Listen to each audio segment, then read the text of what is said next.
Hello guys, welcome back to Mallu Cricket. South ആഫ്രിക്കയുടെ killer Miller, അല്ല, നമ്മുടെ എല്ലാവരുടെയും killer Miller David Miller South ആഫ്രിക്കയുടെ ബാർബഡോസിലെ വേൾഡ് കപ്പ് ഫൈനൽ പരാജയത്തിനു ശേഷം വിരമിച്ചു എന്നുള്ള റിപ്പോർട്ടുകളും വാർത്തകളും പ്രചരിക്കുന്നുണ്ട്. അദ്ദേഹം വിരമിച്ചു എന്നുള്ള ന്യൂസുകളും റിപ്പോർട്ടുകളും അഭ്യൂഹങ്ങളും അദ്ദേഹം തള്ളിക്കളഞ്ഞിരിക്കുന്നു. അദ്ദേഹത്തിൻ്റെ ഇൻസ്റ്റഗ്രാം സ്റ്റോറിയിലാണ് ഇത് അദ്ദേഹം പങ്കുവച്ചത്. അദ്ദേഹം അദ്ദേഹത്തിൻ്റെ ഇൻസ്റ്റഗ്രാം സ്റ്റോറിയിൽ വ്യക്തമായി കാര്യങ്ങൾ പറഞ്ഞിട്ടുണ്ട്. അദ്ദേഹം കുറിച്ചത് ഇങ്ങനെയാണ്: contrary to some reports, I have not retired from T20 international cricket. I will continue to be available to play for the Proteas. The best is yet to come.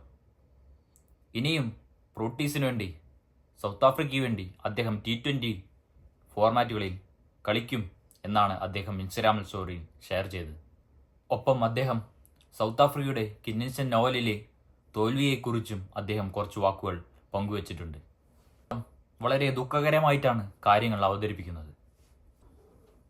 ഒപ്പം അദ്ദേഹം ഈ ടീമിനെക്കുറിച്ച് വളരെയധികം അഭിമാനിക്കുന്നു എന്നും കൂട്ടിച്ചേർത്തു. ഗൈസ്, ഇനിയുള്ള ICC ടൂർണമെൻറ്റുകളിൽ സൗത്ത് ആഫ്രിക്കയ്ക്ക് നമുക്ക് all the best wish ചെയ്യാം സുഹൃത്തുക്കളെ. അപ്പോൾ ഇതുപോലെയുള്ള ക്രിക്കറ്റ് വീഡിയോകൾക്ക് ഫോളോ ചെയ്യുക, സബ്സ്ക്രൈബ് ചെയ്യുക. Mallu cricket world.